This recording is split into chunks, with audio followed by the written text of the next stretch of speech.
ત્યારે આપણને એમ લાગતું હતું કે બધું બરાબર છે, પણ જ્યારે એ ઓફ થઈ ગયા અને 6 મહિના પછી જે મારી પરિસ્થિતિ આવી અને ત્યારે મને ખબર પડી કે સાચા સગા કોણ.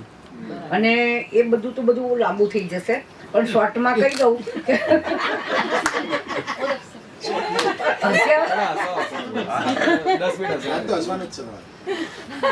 કે ફરીથી ક્યારે હું સેપરેટ પ્રોગ્રામ લઈશ.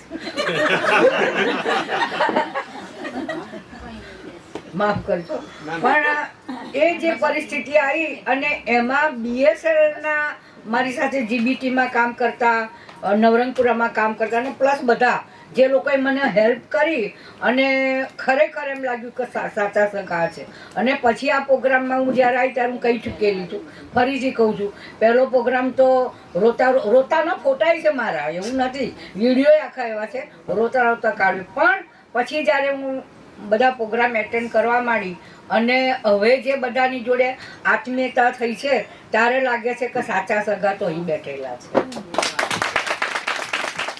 મારા. એટલે મને કોઈ હવે અફસોસ નથી થતો કે કોઈ સગા આપણને બોલાવે ના બોલાવે. પણ આમાંથી એક વસ્તુ એ પણ બને છે કે એક પ્રોગ્રામ આપણે એટેન્ડ ના કર્યો હોય તો તરત જ બીજા કે ત્રીજા દિવસે રિંગ આવી જાય કે ભાઈ કેમ નથી આવતા. આ મારું કહેવાનું છે. કોઈ મનસુખભાઈ જેવા બહાર ગયા હોય તો એમની ગેરહાજરી વર્તાય, ક્યારેક વિક્રમભાઈ એકાદ પ્રોગ્રામમાં ના આવ્યા હોય તો, એટલે એ પ્રમાણે એક વખત નતા. હું સાચી કમરમાં દુખાવો થયો તો તારે નતા.